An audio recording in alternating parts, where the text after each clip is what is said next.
السلام علیکم ورحمۃ اللہ تعالی وبرکاتہ۔ الحمد للہ رب العالمین والعاقبۃ للمتقین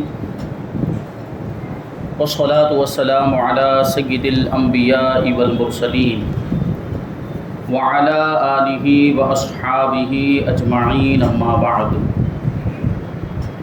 فاعوذ باللہ من الشیطان الرجیم، بسم اللہ الرحمن الرحیم۔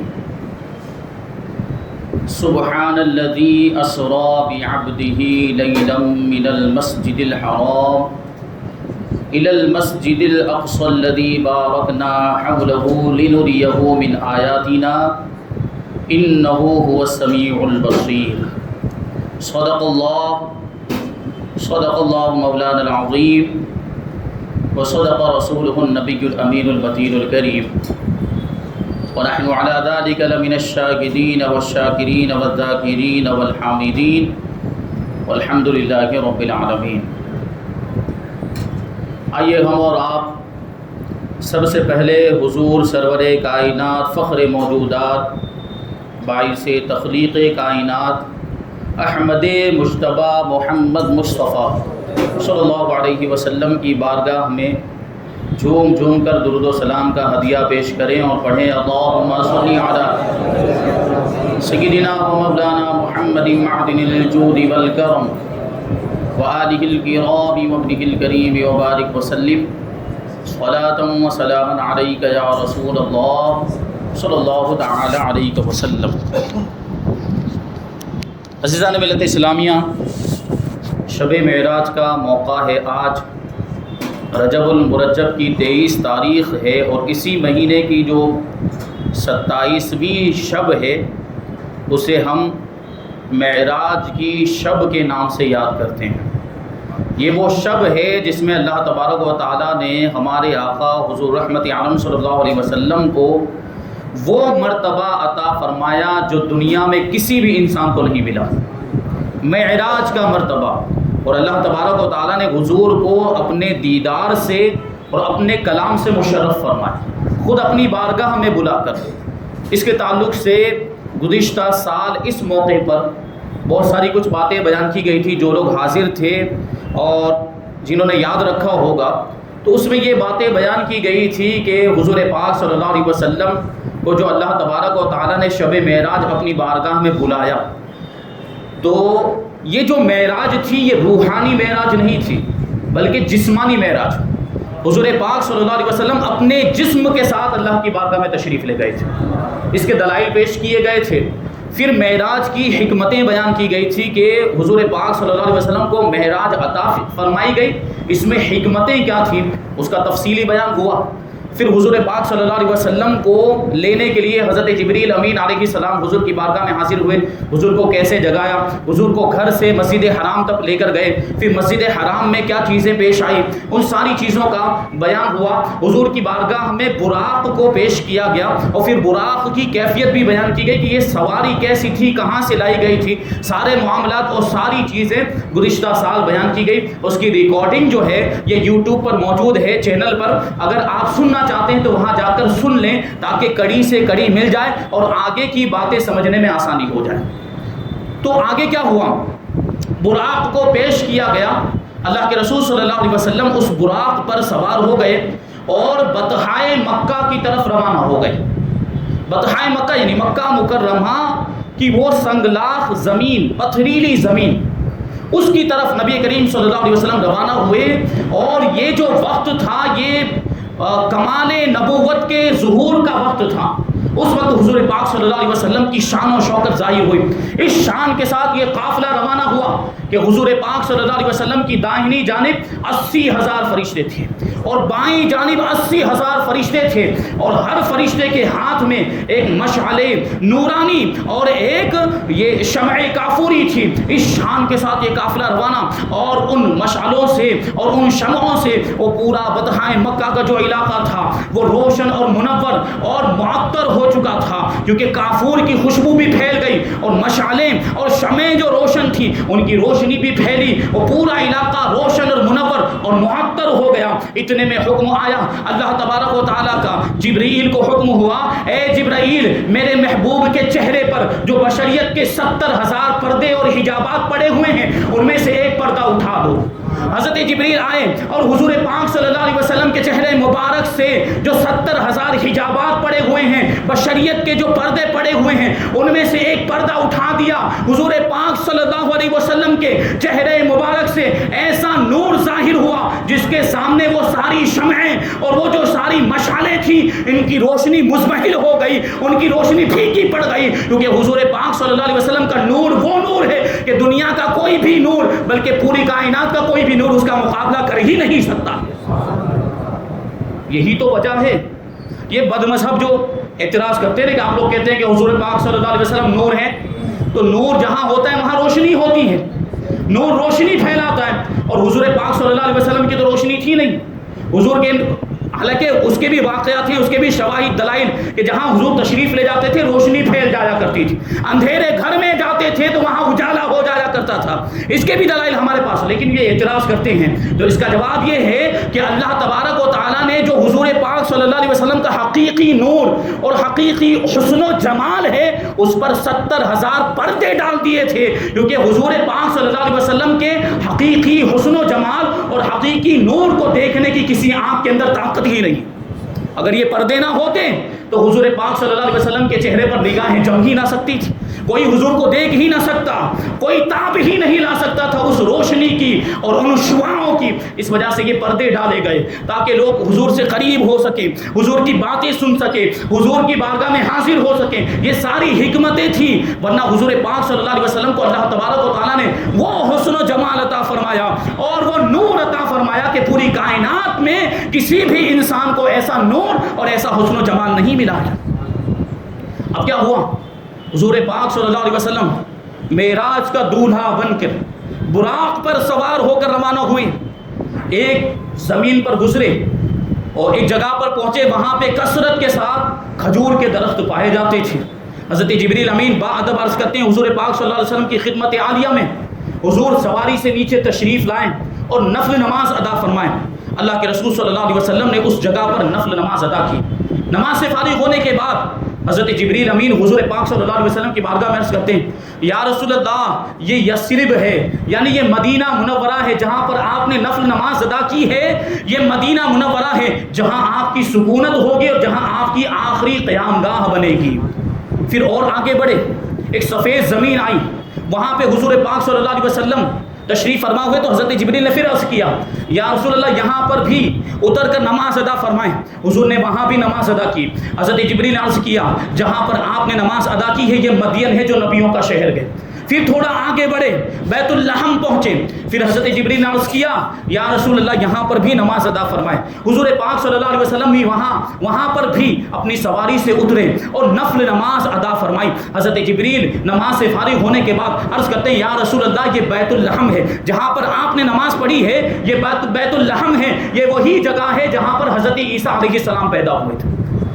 کیا پتا چلا کہ وہ جگہ جس جگہ کو بزرگوں سے نسبت ہو جائے، اللہ کے محبوب بندوں سے نسبت ہو جائے، وہاں پر نماز پڑھنا یہ باعث ثواب ہے اور رسول اللہ صلی اللہ علیہ وسلم کی سنت ہے۔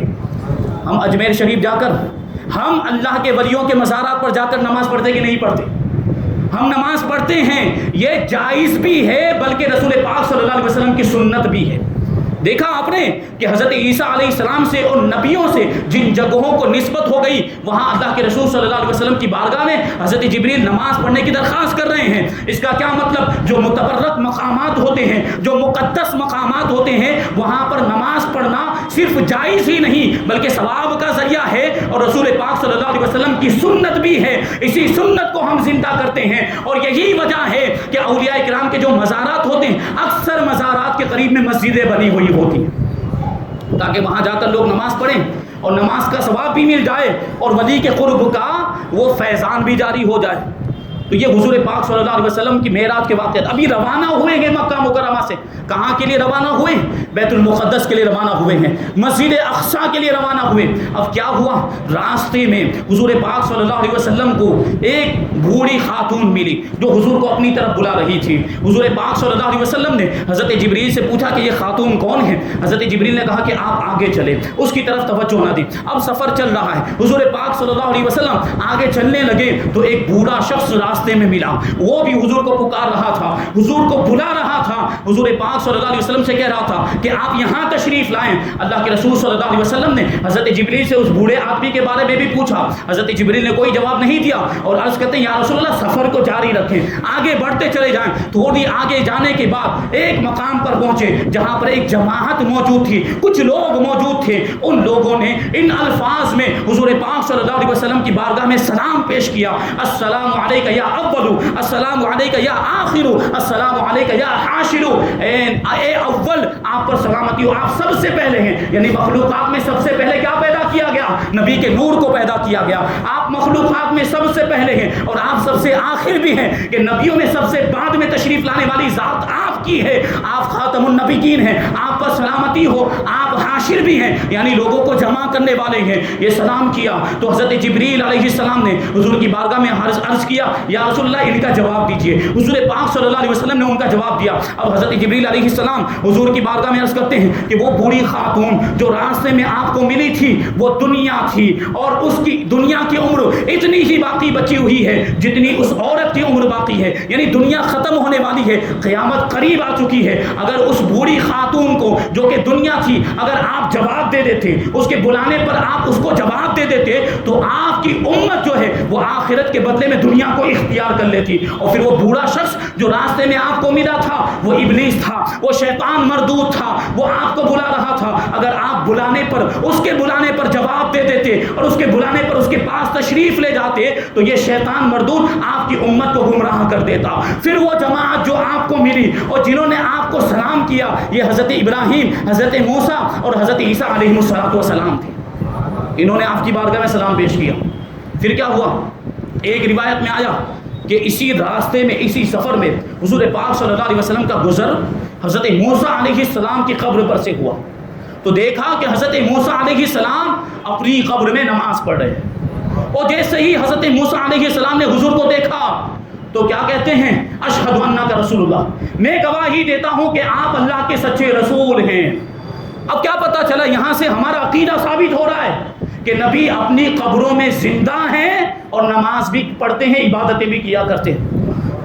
شیخ عبدالحق محدث دہلوی رحمۃ اللہ تعالی نے اس بات کو ذکر کیا کہ انبیاء کرام اپنی قبروں میں زندہ ہیں اور اسی طرح ذکر بھی کرتے ہیں, اسی طرح عبادتیں بھی کیا کرتے ہیں جس طرح جنت میں ذکر کرتے ہیں.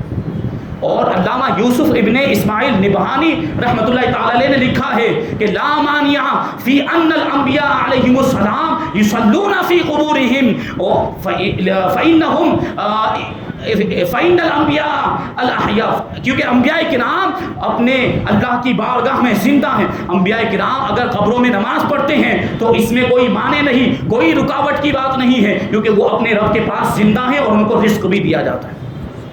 اب حضور پاک صلی اللہ علیہ وسلم آگے بڑھے, ایک ایسی قوم پر سے گزرے جس قوم کا حال یہ تھا کہ وہ ایک دن میں کھیتی کرتی, کھیتی کو بوتی تھی اور اسی دن میں وہ کھیتی کو کاٹ لیا کرتے تھے. پھر جو کھیتی وہ کاٹتی تھی وہ قوم, وہ لوگ جو کھیتی کاٹتے تھے وہ کھیتی اسی حالت میں پہنچ جاتی تھی جو کاٹنے سے پہلے ہوتی تھی. یعنی آج ہی کے دن کھیتی بوئی, آج ہی کے دن کاٹا اور کاٹنے کے بعد کھیتی کی پھر سے وہی کیفیت جو کاٹنے سے پہلے تھی. اللہ کے رسول صلی اللہ علیہ وسلم نے حضرت جبریل سے پوچھا یہ لوگ کون ہیں, ان کا کیا حال ہے؟ حضرت جبریل نے کہا کہ یہ اللہ کی راہ میں جہاد کرنے والے لوگ ہیں, یہ مجاہدین اسلام ہیں. ان کی نیکی ان کو 700 گنا تک بڑھا کر دی جاتی ہے, 700 گنا زیادہ کر کے دی جاتی ہے. اور یہ جو کچھ بھی اللہ کی راہ میں خرچ کرتے ہیں اللہ تبارک و تعالیٰ ان کو اس سے بہتر عطا فرما دیتا ہے اور اللہ تبارک و تعالیٰ بہترین رزق دینے والا ہے. یہ مجاہدین کی فضیلت, اللہ کی راہ میں جہاد کرنے والوں کی فضیلت. اب رسول پاک صلی اللہ علیہ وسلم آگے بڑھے تو ایسی قوم کو دیکھا کہ ان کے سر پتھروں سے کچلے جا رہے ہیں, ان کے سروں کو پتھروں سے پھوڑا جا رہا ہے. وہ معاملہ یہ ہے کہ ایک مرتبہ پتھر مارتے اور پتھر سے سر کچل جاتا اور سر پھوٹ جاتا تھا، پھر وہی پہلے والی کیفیت میں آ جاتا، یعنی وہ پھوٹا ہوا سر، وہ کچلا ہوا سر پھر سے صحیح سالم ہو جاتا، پھر سے پتھر مارا جاتا، پھر اس کو کچلا جاتا، پھر پتھر سے وہ سر کو جو ہے کہ توڑا جاتا، اور یہی سلسلہ جاری۔ اللہ کے رسول صلی اللہ علیہ وسلم نے حضرت جبریل سے پوچھا یہ کون لوگ ہیں جن پر یہ عذاب نازل ہو رہا ہے، پتھروں سے ان کے سروں کو کچلا جا رہا ہے؟ حضرت جبریل عرض کرتے ہیں یا رسول اللہ یہ آپ کی امت کے وہ لوگ ہیں جو فرض نماز سے روگردانی کرتے ہیں، فرض نمازیں چھوڑ دیا کرتے ہیں، ان کا یہ عذاب ہے۔ اب رسول پاک صلی اللہ علیہ وسلم آگے بڑھے تو ایک قوم کو دیکھا کہ ان کی شرمگاہوں پر آگے پیچھے چیتڑے لپیٹے ہوئے ہیں اور وہ جانوروں کی طرح چل رہے ہیں، مویشیوں کی طرح چل رہے ہیں، اور کانٹے دار درخت جس کو زقوم کہا جاتا ہے، بڑا ہی کڑوا درخت ہوتا ہے وہ، اور جہنم کے پتھر وہ کھا رہے ہیں، ان کی یہ کیفیت۔ اللہ کے رسول صلی اللہ علیہ وسلم نے جبریل سے پوچھا یہ کون لوگ ہیں؟ تو حضرت جبریل نے کہا کہ یہ آپ کی امت کے وہ لوگ ہیں جو زکوٰۃ ادا نہیں کرتے تھے، جو اپنے مال کی زکوٰۃ ادا نہیں کرتے تھے، اور اللہ تبارک و تعالیٰ نے ان پر کوئی ظلم نہیں کیا، یہ تو ان کے اعمال کا بدلہ ہے۔ اللہ تبارک و تعالیٰ اپنے بندوں پر ظلم نہیں کرتا، وما ربک بظلام للعبید، جو بھی سزائیں ملتی ہے، جو بھی عذاب نازل ہوتا ہے، جو مصیبتیں اور آفتیں آتی ہیں وہ ہمارے اعمال کی وجہ سے آتی ہیں۔ اب حضور پاک صلی اللہ علیہ وسلم وہاں سے آگے بڑھے تو دیکھا کہ ایک قوم ہے اور ان کے سامنے ایک ہانڈی رکھی ہوئی ہے جس میں پکا ہوا گوشت رکھا ہوا، اور ایک دوسری ہانڈی ہے جس میں بدبودار کچا گوشت رکھا ہوا ہے، اور ان کا معاملہ یہ ہے کہ وہ بدبودار کچا گوشت کھا رہے ہیں اور پکے ہوئے گوشت کو چھوڑ دے رہے ہیں، پکا ہوا گوشت نہیں کھا رہے، بدبودار کچا گوشت کھا رہے ہیں۔ اللہ کے رسول صلی اللہ علیہ وسلم نے پوچھا اے جبرائیل یہ لوگ کون ہیں؟ تو حضرت جبرائیل نے کہا کہ یہ آپ کی امت کے وہ مرد ہیں جن کو اللہ تبارک و تعالیٰ نے پاکیزہ حلال اور طیب بیویاں عطا فرمائیں، تو یہ اپنی پاکیزہ اور حلال بیویوں کو چھوڑ کر ناپاک اور خبیث خواتین کے پاس جاتے ہیں اور وہاں صبح تک ان کے پاس رات گزارتے ہیں، یعنی یہ زانی ہیں، یہ زنا کرنے والے ہیں، اور یہ خواتین یہ وہ خواتین ہیں جن کے پاس حلال اور طیب شوہر ہیں، لیکن اپنے شوہروں کو چھوڑ کر اپنے شوہروں کے پاس سے اٹھ کر یہ ناپاک مردوں کے پاس جاتی ہیں اور ان کے پاس رات گزارتی ہیں یہاں تک کہ صبح ہو جاتی ہے۔ یہ زانی اور زانیہ ہیں آپ کی امت کے، یہ وہ لوگ ہیں جو زنا کرتے ہیں اور ان کو یہ عذاب دیا جا رہا ہے، اور ان کی یہ کیفیت ہے کہ اچھا گوشت رکھا ہوا ہے پکا ہوا اس کو نہیں کھا رہے ہیں، یعنی حلال طور پر شوہر اور بیویاں ملی ہے ان سے استمتاع اور فائدہ نہیں اٹھا رہے ہیں، حرام طریقے سے اپنی خواہش کو پورا کر رہے ہیں۔ یہ کیفیت جانیوں کی بیان کی گئی۔ اب اللہ کے رسول صلی اللہ علیہ وسلم کا گزر ایک ایسے شخص کے پاس سے ہوا جس نے لکڑیوں کا ایک بہت بڑا گٹھا جمع کیا ہوا تھا، ایک بہت بڑا ڈھیر لکڑیوں کا اس نے جمع کیا ہوا، اور اتنا بڑا وہ ڈھیر اتنا وزنی تھا کہ اس کو اٹھانے کی اس کے اندر طاقت نہیں تھی، لیکن اس کے باوجود وہ کیا کر رہا تھا؟ اور لکڑیاں لا رہا ہے، اور لکڑیاں لانے کے بعد اس ڈھیر میں رکھتا چلا جا رہا ہے۔ اب پہلے ہی سے اس کو اٹھانے کی طاقت نہیں ہے، اور لکڑیاں لا کر ڈالے گا تو کیا وہ اس کو اٹھا سکتا ہے؟ حضور نے پوچھا یہ کون ہے؟ حضرت جبریل عرض کیا یا رسول اللہ یہ آپ کی امت کا وہ شخص ہے جس پر لوگوں کی بہت زیادہ امانتیں ہیں، جس کے ذمے لوگوں کے بہت زیادہ حقوق ہیں، جن کو ادا کرنے کی طاقت نہیں، اس کے باوجود اور حقوق اور امانتیں اپنے ذمے پر ڈالتا ہی جا رہا ہے۔ تو یہ بھی عبرتناک واقعہ ہے۔ جو لوگ لوگوں کے حقوق میں، بندوں کے حقوق میں گرفتار ہو جاتے ہیں، امانتیں لے کر رکھے ہوئے ہیں، بہت زیادہ قرض لے لیا ہوا ہے، ادا کرنے کی طاقت نہیں اور قرض پر قرض لیے جا رہے ہیں، تو ان کی کیفیت یہ ہوگی۔ اور یہ آپ کو ذہن میں رکھ کے چلنا، یہ سارے واقعات جو بیان کیے جا رہے ہیں یہ عبرت کے طور پر بیان کیے جا رہے ہیں کہ اگر کوئی اچھے لوگ ہوں گے تو ان کا ثواب بھی اس میں بتایا گیا، اور برے کام کرنے والے لوگ ہوں گے تو ان کا عذاب بھی اس میں بتایا گیا۔ اب آگے حضور پاک صلی اللہ علیہ وسلم کی سواری بڑھی تو حضور پاک صلی اللہ علیہ وسلم نے کچھ لوگوں کو دیکھا کہ ان کے منہ اور زبانیں، ان کے ہونٹ اور ان کی زبانیں لوہے کی کینچیوں سے کاٹے جا رہے ہیں، اور پھر کیفیت کیا؟ ایک مرتبہ کاٹا جاتا ہے اور کٹ جانے کے بعد زبان اور ان کے ہونٹ پھر سے پہلی والی کیفیت پر آ جاتے ہیں، اور یہ سلسلہ جاری ہے، پھر ان کو کاٹا جاتا ہے، پھر وہ صحیح سالم ہو جاتے ہیں، اس طرح ان کو عذاب دیا جا رہا ہے مسلسل۔ اللہ کے رسول نے پوچھا یہ لوگ کون ہیں؟ حضرت جبریل نے عرض کیا یا رسول اللہ یہ آپ کی امت کے وہ لوگ ہیں جو گمراہ کرنے کے لیے واعظ کہتے ہیں، یعنی یہ گمراہ کرنے والے واعظ اور خطیب ہیں جو اپنے خطاب کے ذریعے، اپنی تقریروں کے ذریعے لوگوں کو گمراہ کیا کرتے ہیں ان کا یہ عذاب۔ اب حضور پاک صلی اللہ علیہ وسلم آگے بڑھے تو ایک چھوٹا سا پتھر دیکھا اور اس پتھر سے ایک بہت بڑا بیل پیدا ہوتا ہے، اور اس بیل کا معاملہ یہ ہوتا ہے کہ پتھر سے پیدا ہونے کے بعد پتھر چھوٹا سا اور بیل کتنا بڑا ہوتا ہے، وہ دوبارہ اس پتھر میں داخل ہونا چاہتا ہے لیکن وہ داخل نہیں ہو سکتا، چھوٹے سے پتھر میں اتنا بڑا بیل کیسے داخل ہو سکتا ہے؟ حضور نے پوچھا یہ کون ہے، یہ کس کی مثال بیان کی گئی؟ حضرت جبریل راز کرتے ہیں یا رسول اللہ صلی اللہ تعالیٰ علیہ وسلم، یہ اس شخص کی حالت ہے جو بری بات اپنے منہ سے نکالے، جو برا کلمہ، جو برا لفظ اپنی زبان سے نکالے، غلط جملہ اپنی زبان سے نکالے، پھر اس پر نادم ہو جائے اور اس پر شرمندہ ہو جائے کہ میں نے یہ کیا کہا، پھر آپ اس کو منہ میں دوبارہ لینے کی کوشش کرے، اس بات کو واپس لینے کی کوشش کرے تو وہ اس بات کو واپس نہیں لے سکتا۔ کیا پتا چلا کہ ہمیں بولنے سے پہلے سوچنا چاہیے کہ ہم جو بول رہے ہیں وہ صحیح ہے یا غلط ہے، کیا کوئی ایسی بات تو نہیں بول رہے ہیں کہ جس پر ہمیں بعد میں شرمندہ ہونا پڑ جائے، بعد میں نادم ہونا پڑ جائے۔ یہ ایسے لوگوں کے بارے میں عبرتناک واقعہ بیان کیا گیا۔ اب اللہ کے رسول صلی اللہ علیہ وسلم ایک وادی میں پہنچے تو اس وادی میں نہایت ہی ٹھنڈی اور پاکیزہ ہوا آئی اور مشک کی خوشبو آئی اور ایک آواز سنائی دی۔ اللہ کے رسول صلی اللہ علیہ وسلم نے حضرت جبریل سے پوچھا یہ کیا ہے؟ حضرت جبریل نے کہا یہ جنت ہے جو اپنے رب کی بارگاہ میں عرض کر رہی ہے اے پروردگار عالم، جو وعدہ تو نے مجھ سے فرمایا ہے وہ مجھے عطا فرما دے، جس چیز کا تو نے مجھ سے وعدہ کیا ہے وہ چیز مجھے عطا فرما دے۔ جنت آگے عرض کرتی ہے اے پروردگار عالم، میرے بالا خانوں کے اندر استبرق، حریر، سندس اور عبقری یہ قیمتی لباس پہنچ چکے ہیں، موتی، ہیرے، جواہرات اور تشتریاں، گلاس، سراہیاں، دستے والے کوزے اور موتی، پانی، دودھ، شراب، ساری نعمتیں پہنچ چکی ہیں۔ اب جو جن کا تو نے مجھ سے وعدہ کیا یعنی جنت کے مکین جنتی وہ مجھے عطا فرما دے تاکہ وہ مجھ میں آ جائیں اور ان ساری نعمتوں کو استعمال کر سکے۔ تو اللہ تبارک و تعالیٰ نے ارشاد فرمایا اے جنت سن کہ ان قریب میں تجھے عطا کروں گا، تجھے دیا جائے گا ہر مسلمان مرد اور ہر مسلمان عورت تجھے دی جائے گی جو مجھ پر ایمان رکھتا ہے، جو رسولوں پر ایمان رکھتے ہیں وہ تیرے اندر داخل ہوں گے، اور وہ شخص جو مجھ سے ڈرتا ہے اور وہ شخص جو مجھے ایک خدا مانتا ہے، میرے ساتھ کسی کو شریک نہیں کرتا، شرک نہیں کرتا اور میرے ساتھ کسی اور کو خدا نہیں مانتا، اور جو مجھ سے ڈرے گا وہ معمون ہو جائے گا، وہ امان میں رہے گا، وہ عذاب میں مبتلا نہیں ہوگا، اور جو مجھ سے مانگے گا میں اسے دوں گا، اور جو مجھ پر بھروسہ کرے گا میں اسے کفایت کروں گا یعنی میں اس کی مدد کروں گا، اور جو مجھے قرض دے گا یعنی جو میری راہ میں اپنا مال خرچ کرے گا تو میں اسے اس کا بدلہ عطا فرماؤں گا۔ اللہ کی راہ میں مال خرچ کیا جائے تو اللہ تبارک و تعالیٰ اس سے بہتر مال ہمیں عطا فرماتا ہے، اور اللہ تبارک و تعالیٰ نے یہ نعمتیں شمار کی۔ یہ جنت میں جانے والے لوگ مومنین اور مؤمنات، مسلمین اور مسلمات ہوں گے جو اللہ پر، یوم آخرت پر، رسولوں پر ایمان رکھتے ہوں گے، اللہ سے ڈرنے والے ہوں گے، وہ جنت میں جائیں گے۔ اور اللہ تبارک و تعالیٰ جو احسن الخالقین ہے وہ بڑا برکت والا ہے، وہ بڑا ہی بابرکت ہے، اور اللہ تبارک و تعالیٰ کی شان یہ ہے کہ اللہ تبارک و تعالیٰ جو وعدہ فرماتا ہے پھر اس وعدے کو پورا فرماتا ہے۔ تو یہ باتیں سننے کے بعد جنت نے عرض کیا اے پروردگار عالم میں راضی ہوں، جو تو نے مجھ سے وعدہ کیا اس پر میں راضی ہوں۔ اب حضور پاک صلی اللہ علیہ وسلم ایک دوسری وادی میں پہنچے تو ایک وحشت ناک آواز آئی، گھبراہٹ میں مبتلا کر دینے والی آواز آئی اور ایک بدبو محسوس ہوئی۔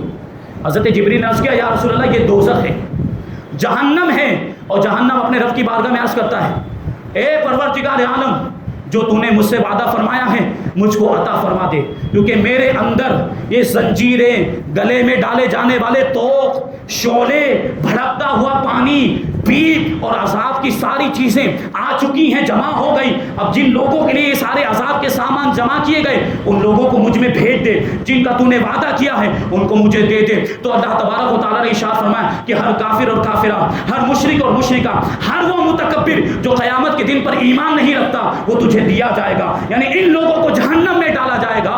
جب یہ اللہ تبارک و تعالیٰ نے ارشاد فرمایا تو جہنم نے عرض کیا اے پروردگار میں راضی ہوں۔ یہ معاملات ہیں، یہ عبرت انگیز حکایات۔ اب اللہ کے رسول صلی اللہ علیہ وسلم آگے بڑھے، حضور فرماتے ہیں کہ مجھے دائیں جانب سے ایک پکارنے والے نے پکارا، وہ مجھے اپنی طرف بلا رہا تھا، وہ کہہ رہا تھا کہ یہاں تشریف لائیں، میں آپ سے کچھ پوچھنا چاہتا ہوں، حضور میرے پاس آ جائیں۔ حضور نے اس کو کوئی جواب نہیں دیا، آگے بڑھ گئے۔ آگے بڑھنے کے بعد ایک بائیں طرف سے پکارنے والے نے پکارا، وہ بھی اسی طرح کہہ رہا تھا، حضور میں آپ سے کچھ پوچھنا چاہتا ہوں، میرا جواب دے. حضور نے اس کا بھی جواب نہیں دیا. آگے بڑھے تو ایک خاتون تھی اور وہ اپنے دونوں بازوؤں کو پھیلائی ہوئی ہر اس چیز سے آراستہ اور سجی ہوئی تھی اور سنوری ہوئی تھی جو اللہ تبارک و تعالیٰ نے بنائی ہے. اب حضرت جبریل علیہ السلام, حضور نے اس کا بھی جواب نہیں دیا. حضرت جبریل علیہ السلام حضور کی بارگاہ میں عرض کرتے ہیں یا رسول اللہ, پہلا وہ شخص جو آپ کو بلا رہا تھا, جس نے آپ کو بلایا تھا, وہ یہود کا داعی تھا, وہ یہودیت کی طرف بلانے والا تھا. اگر آپ اس کی بات کا جواب دے دیتے تو آپ کی امت یہودی ہو جاتی. اور دوسرا وہ شخص جو آپ کو بلا رہا تھا, آپ کو پکار رہا تھا یا رسول اللہ, وہ یہود کا